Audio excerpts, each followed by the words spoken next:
প্রেমের বিয়ে, তবে দুই পরিবারের সম্পূর্ণ মতেই বিয়ে হয়েছে। কেউ কোনো দ্বিমত করেনি বিয়েতে। আমি একটি সরকারি চাকরি করি, শ্বশুরবাড়ি অনেক দূরে হওয়ায় ছুটির দিনে যাওয়া হয়। আমি দেখতে খুব সুন্দরী না হলেও খারাপ না, লম্বা, শ্যামলা এবং স্লিম। আমার হাজব্যান্ডও শ্যামলা, তবে ওর থেকে আমি একটু ব্রাইট। তবু আমার শাশুড়ি বিয়ের 1 মাসের মধ্যে 3-4 বার আমাকে কালো বলে ফেলেছে। বিয়ে হয়েছে মাসখানেক, এর মধ্যে 15 দিনের মতো থাকা হয়েছে শ্বশুরবাড়ির সাথে। সে এমনিতেই ভালো মনের মানুষ। আমি জার্নি করে গেছি তো, সে বলছে বাবার বাড়ি থেকে কালো কুচকুচে হয়ে এসেছো। তারপর আর একদিন বলছে রান্না করতে করতে কালো হয়ে গেছো। আর একদিনও কালা কুচকুচে হয়ে গেছো বলেছে। সে অনেক ফর্সা, সে আমাকে দেখতে হাসে। আমি এর মাথায় নিই না এগুলো। কিন্তু সেদিন ওনাদের বাসায় থাকা অবস্থায় এক মহিলা এসে বলতেছে, আপনাদের বউ কই, বউকে দেখতে আসছি। তখন শাশুড়ি ওনার সামনেই আমাকে ডেকে নিতে নিতে বলছে, বউ দেখবে, কালা বউ। সেদিন আমার খুব খারাপ লেগেছে।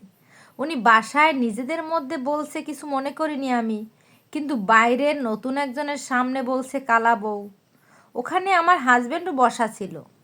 আমার হাজব্যান্ড নিজে থেকে আমাকে সরি বলে নাই এই বিষয়টা নিয়ে।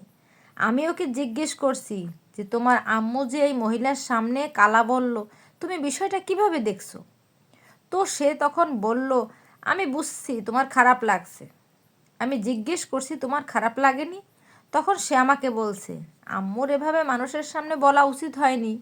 আমি কালো হলে কালো বললে মানাতো, আমাকে কেউ কখনো কালো কুসকুসে বলে নাই। আমি শ্যামলা।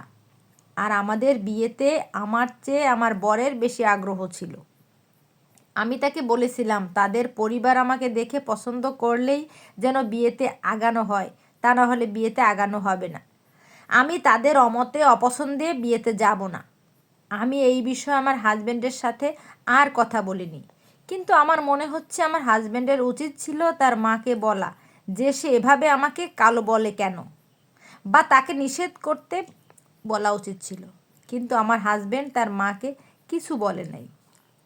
আপনাদের কি মনে হয়, আমার হাজব্যান্ডের কি আমার শাশুড়ির সাথে এ বিষয়ে কথা বলা উচিত ছিল? আমি জানি না আমার শাশুড়ি আর কতবার কত মানুষের সামনে আমাকে কালো বলবে। আমি আমার হাজব্যান্ডের থেকে ভালো স্টুডেন্ট, তার থেকে আমার যোগ্যতা বেশি, ভালো জব করি, তবু শ্যামলা হওয়ার জন্য কালা শুনতে হয়। কি অদ্ভুত আমাদের সমাজ! আর এটা যে একটা মেয়ের জীবনে ঘটে যাওয়া ঘটনা তা কিন্তু নয়, প্রতিনিয়ত এরকম প্রত্যেকটা কালো মেয়েকে শুনতে হয় কালো, কুসকুসে কালো, দেখতে ভালো না। কতদিন আমরা আমাদের এই সমাজকে দেখব? এই সমাজ কি পরিবর্তন হবে না?